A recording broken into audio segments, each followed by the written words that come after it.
Hello my friends, how are you? Welcome back to my channel. We'll still explain how to use Facebook app step by step. Today we'll explain how to get date of joining group on Facebook. Let's get started and see how can we do that.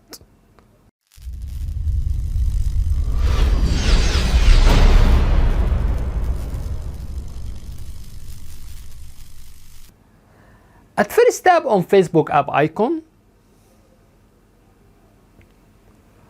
After that, click on 3 horizontal line which shown on top right. Scroll down a little bit till we get setting and privacy. Then tap on settings.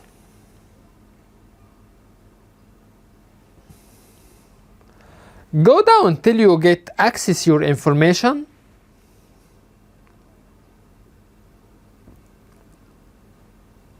Then press on your activity across Facebook. Scroll down a little bit till you get your group membership activity.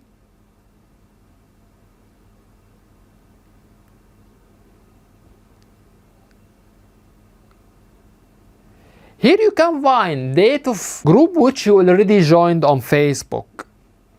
Here we reach to the end of the video. On this video we explain how to get date of joining group on Facebook. That's it. If you find that our content is helpful, you can support us by tap on subscribe. You can also press on bell and tap on all to get notification for all new videos. By the way, if you have any comments, please don't hesitate to write to us and we will do our best to respond to all comments as soon as possible. Thank you for watching and see you in next video. Bye bye.